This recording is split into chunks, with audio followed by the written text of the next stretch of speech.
मध्य प्रदेश के कटनी से भी कुछ साथियों ने एक यादगार दास्तान गोई कार्यक्रम की जानकारी दी है। इसमें रानी दुर्गावती के अदम्य साहस और बलिदान की यादें ताजा की गई हैं।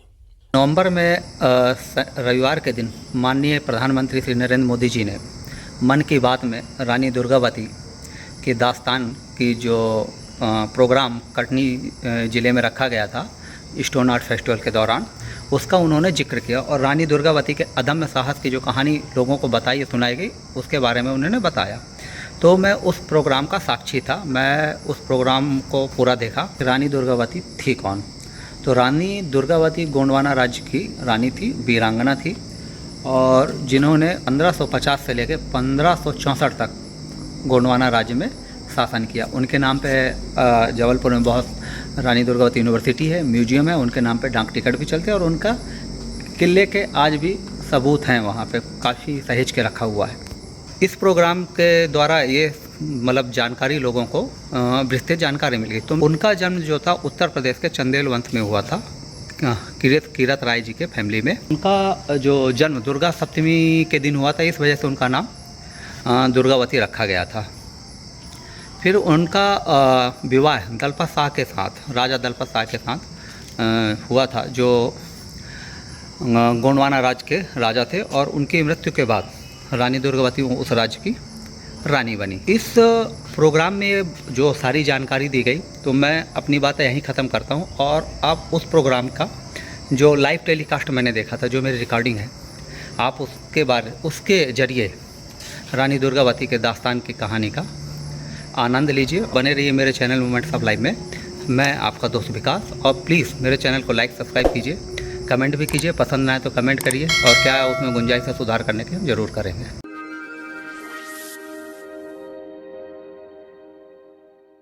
सूरज को ज़वाल है, हर दिन को रात है, हर धूप को छाँव है। तो खुशियों की ये महफिल यक बयक एक झटके में उजड़ गई और कुछ ऐसा हुआ कि रानी दुर्गावती गम की घनघोर घटा में गिर गई। साल था 1545। शेरशाह सूरी ने कलिंजर के किले पर हमला किया, पर किले को बचाते हुए दुर्गावती के पिता महाराज कीर्ति सिंह शहीद हो गए। कहा तो ये भी गया कि रेतीगढ़ के सुघड़ सिंह ने गद्दारी की और यही गद्दारी कीर्ति सिंह की मौत की वजह बनी। रानी दुर्गावती अपने पिता के बहुत करीब थी, वो उनकी इकलौती संतान थी। बचपन से उनके साथ उनकी परछाई बनकर रही थी। पिता की मौत ने दुर्गावती को एकदम तोड़ दिया। अभी वो इस झटके से उबर भी नहीं पाई थी कि उन्हें दूसरा झटका लगा।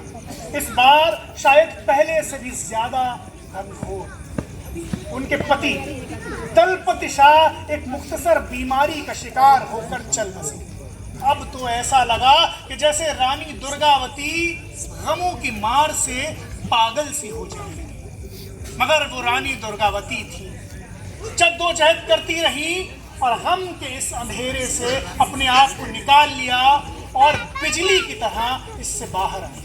गोंडवाने में यह प्रथा थी कि पति की मौत के बाद पत्नी को सती होना पड़ता था। तो राजा दलपत शाह के अंतिम संस्कार के वक्त सारी प्रजा नम आंखों से रानी दुर्गावती का इंतजार कर रही थी। चाहता कोई नहीं था कि उनकी रानी जो इतनी लोकप्रिय थी वो सती हो, मगर प्रथा तो प्रथा थी। मगर इसी वक्त रानी दुर्गावती आई और उन्होंने कुछ ऐसा कहा कि सारा आलम, सारी फिजा एक झटके में बदल गई। उन्होंने फरमाया, मैं सती नहीं, मेरे गोंडवाना को मेरी जरूरत है, मेरे बेटे को मेरी जरूरत है। सारी प्रजा से ही जय जयकार करते हैं। हालांकि कुछ लोग थे जिनको ये बात भक्ति खराब लगी, उन्होंने मन ही मन कुछ बताया और सामने आकर कहने की किसी की हिम्मत नहीं हुई सिवाय एक, वही देवर चंद्र शाह। उसने गरजते हुए कहा, मुझे पता है कि आप सती क्यों नहीं होना चाहते। आपको सत्ता का लालच जो है, अरे आपने तो कुल की सारी मर्यादाएं ही तोड़ डाली। इसी प्रथा का तो ख्याल किया होता। शोक मग्ना रानी को उसकी ये बातें तीर सी चुभी। उन्होंने अपने तेवर कड़े करते हुए कहा, देवर जी, कुल की प्रथा अगर कुल का गौरव बचाने के लिए बदल दी जाए तो उसमें कोई नुकसान नहीं। और सत्ता का लालच, सत्ता का लोभ किसे है गोंडवाना का बच्चा बच्चा जानता है। और अपनी सीमा मैं खुद तय करूंगी, कोई दूसरा मुझे आकर नहीं बताएगा। चंद्र शाह खिसिया गया। बाकी लोग सब जय जयकार करने लगे रानी के रहते, रानी के राज के चलते चंद्र शाह वापस कभी लौट कर नहीं आया। 15 साल तक रानी दुर्गावती ने राज्य को ऐसी दीदा दिलेरी, ऐसी दानाई के साथ चलाया कि चारों तरफ की चर्चा होने लगी। वो जीते जी मिसाल बन गई। जब इस कदर नाम हुआ तो ये चर्चा दुश्मनों तक भी पहुंची। सबसे पहले मालवा के सूबेदार बाज बहादुर को यह ख्याल आया कि दुर्गावती तो औरत है, ये राज कैसे कर सकती है, और इसको अगर इस पर हमला किया जाए तो ये कितनी देर मुकाबला कर सकेगी। इसी गलतफहमी में उसने गोंडवाने पर हमला कर दिया। और यहाँ पहली बार रानी दुर्गावती की हिम्मत, उनकी जुर्रत, उनके साहस, उनके शौर्य का परिचय हुआ गोंडवाने वालों से। उन्होंने सैन्य संरचना बिल्कुल बाज बहादुर के मुकाबले की उतार दी। बाज बहादुर ने अपनी सेना को ऐसे तैनात किया था कि आगे आगे हाथी और घोड़े रखे थे और पीछे सब पैदल सिपाही। तो रानी, उन्होंने गोरिल्ला नीति अपनाई। पहाड़ियों में, जंगलों में अपने सैनिकों को छुपा दिया और सबसे पहले घनघोर बरसात हाथियों और घोड़ों पर तीरों की की। हाथी और घोड़े तीरों की बारिश से एक तरफ भाग खड़े हुए तो फौज में जैसे भगदड़ मच गई। बाज बहादुर के सैनिक तलवार लेकर आगे आए तो रानी के जियालों ने तलवार से घनघोर युद्ध किया। बाज बहादुर का चाचा फतेह खान, जो अपने आप को ज्यादा काबिल समझता था, वो तलवार लेकर रानी की तरफ झपटा। उसने एक जोरदार वार रानी पर किया तो रानी ने बिजली की गति से वार बचाया और घूमकर एक जोरदार वार जो तलवार का किया तो फतेह खान अपने घोड़े समेत 2 हिस्सों में आधा आधा पड़ गया। ये मंजर इतना खौफनाक था कि इसके बाद बाज बहादुर की फौज का मनोबल टूट गया। वो लड़ाई ही नहीं कर पाई, भाग खड़ी हुई और रानी के जियालों ने एक एक को ढूंढ ढूंढ कर खत्म कर दिया। कुछ ही समय बाद गोंडवाना पर दूसरी मुसीबत आ पड़ी। इस बार पड़ोसी राज बरार के सुल्तान ने हमले की तैयारी की। गलतफहमी इस बार भी वही थी कि औरत है, क्या जंग लड़ेगी। बाज बहादुर की हालत से भी सबक नहीं लिया था। बरार का सुल्तान जब हमला करने के लिए आया तो इतिहास गवाह है कि रानी ने उसे ऐसी धूल चटाई, ऐसे छक्के छुड़ा दिए उसके, दोबारा कभी लौट कर नहीं आया। उसके बाद बाज बहादुर वो अपनी हार बर्दाश्त नहीं कर पा रहा था, बौखलाया हुआ था कि एक औरत से वो इतनी बुरी तरीके से हार गया। अपने चाचा फतेह खान की मौत का मंजर उसकी आंखों के सामने हर वक्त घूमता रहता था। रानी को हराना उसने अपनी अना का सवाल बना लिया था और इसी अना के चलते उसने गोंडवाना पर बार बार हमला किया और हर बार रानी ने उसे बुरी तरह हराया। रानी की बाज बहादुर को हराने की शौर्य गाथा सारे जहां में फैल गई। सब लोग अब रानी से डरने लगे, लेकिन रानी की धमक अब मुगल बादशाह अकबर तक भी पहुंची। गोंडवाना उस समय भारत के सबसे खुशहाल राज्यों में से एक। रेतीगढ़ का गद्दार सुगर सिंह महंत गोपानंद का भेष धरकर अकबर के पास गया और उसने अकबर को गोंडवाना हथियाने का लालच दिया। अकबर साम्राज्यवादी हवस से भरा हुआ राजा था। वो लालच में आया और सबसे पहले उसने एक बदतमीजी से भरा हुआ फरमान रानी को भिजवाया। रानी, तुम्हारा काम राज करना नहीं है, तुम तो घर के अंदर रहो और अपना सफेद हाथी जिसकी बड़ी चर्चा है वो हमें भेंट करो और अपने दीवान आधार सिंह को हमारे पास हामी के लिए भेजो। और अगर तुमने ऐसा नहीं किया तो तुम्हारी खैर नहीं, हम तुम्हारी ईंट से ईंट बजा देंगे। रानी ये पढ़ते ही गुस्से से भर गई। उन्होंने कहा कि अकबर को तुरंत जवाब लिखा जाए कि सफेद हाथी तो क्या, उसका एक बाल भी नहीं दिया जाएगा। और दीवान आधार सिंह वो तो किसी कीमत पर उनके सामने पेश नहीं होंगे। रानी दुर्गावती ने जवाब के साथ अकबर को एक सोने का करेला भिजवाया। अर्थ ये था कि गोंडवाना सोने की तरह समृद्ध है, मगर करेले की ऊपरी सतह की तरह इसे निगलना, इसे हड़पना इतना आसान नहीं होगा। एक मामूली से मामूली गोंड भी अपनी भूमि की रक्षा के लिए अपनी जान की बाजी लगा देगा। तो इस जवाब के बाद ये तय हो गया कि देर सबेर अकबर का कहर गोंडवाना पर टूटेगा, मगर गोंडवाना इसके लिए तैयार था। अकबर ने सबसे पहले तो ये किया कि मालवा को जीता, बाज बहादुर को पूरी तरह हराया, मालवा पर कब्जा किया। मालवा और गोंडवाने की सरहद मिलती थी तो ये तय हो गया कि अगला नंबर गोंडवाने का है। अकबर ने गोंडवाने के लिए खास तैयारी की। उसने कड़ा मानिकपुर के सूबेदार आसफ खां को खास तौर पर गोंडवाना के पीछे लगाया।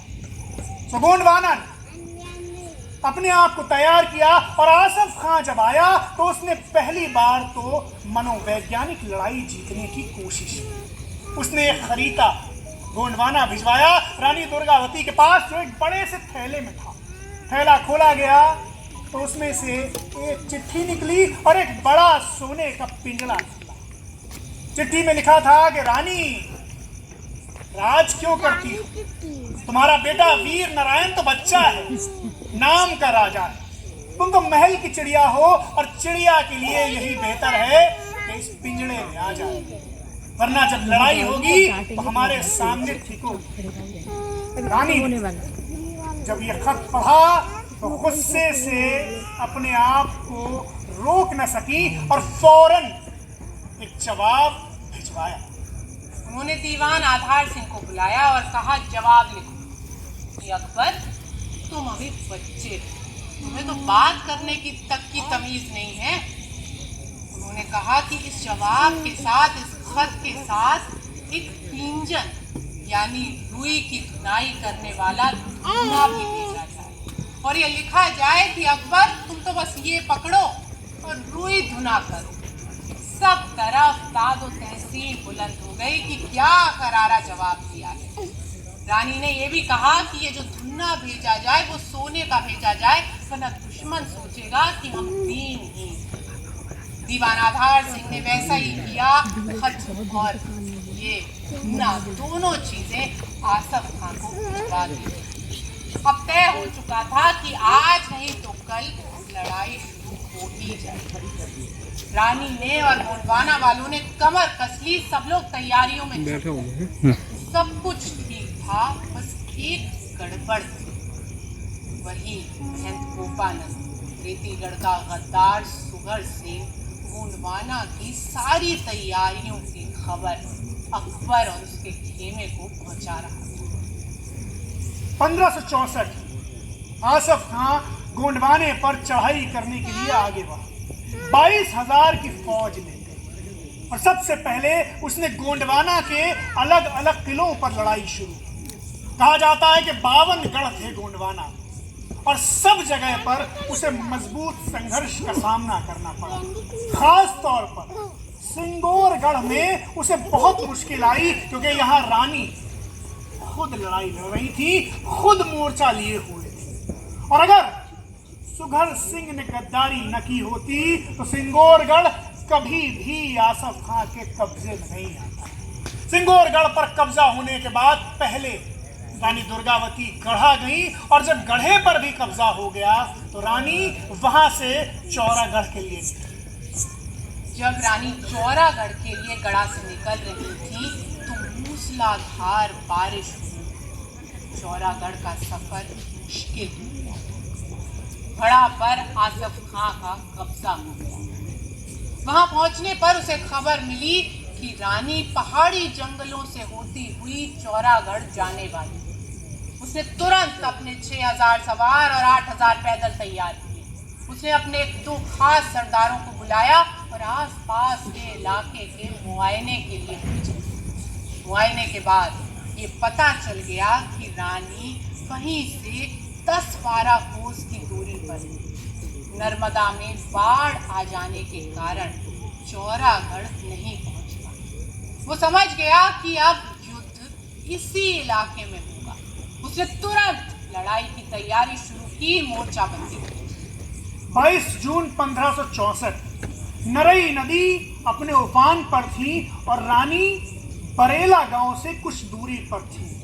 वहीं पर उन्होंने खुद को तैयार किया।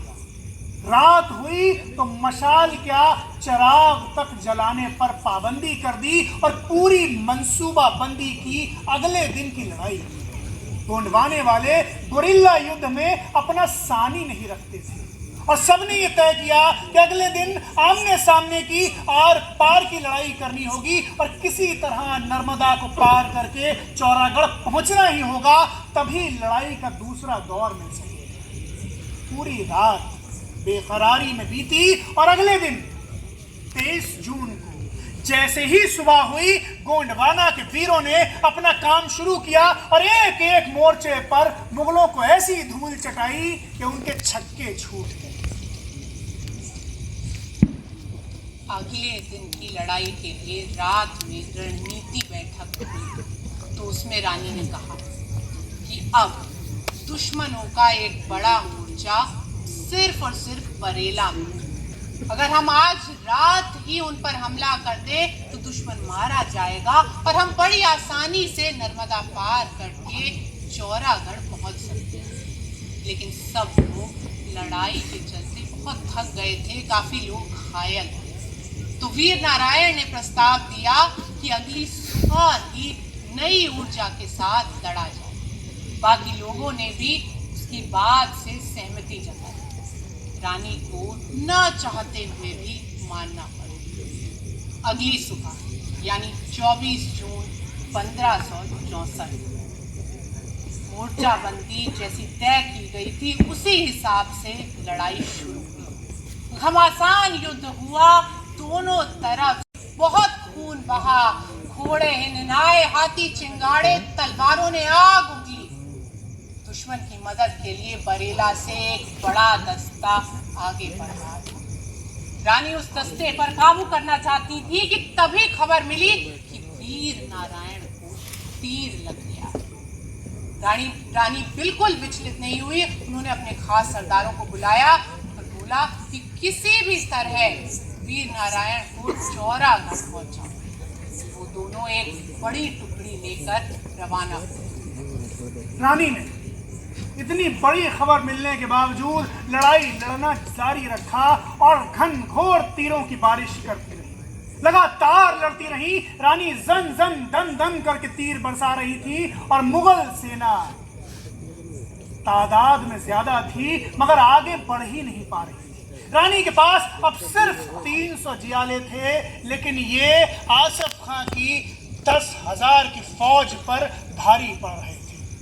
सब कुछ बिल्कुल कांटे की टक्कर का था कि तभी एक धमाका हुआ। धमाका ऐसा हुआ कि जमीन थर्रा गई, आसमान कांप गया, हाहाकार मच गई। आसफ खां की बड़ी तोपें आ गई थी। वो तोपें जो पहले पानी बरस जाने के चलते वो अपने साथ नहीं ला सका था और अब बाजी एकदम से पलट गई। मगर रानी डटी रही।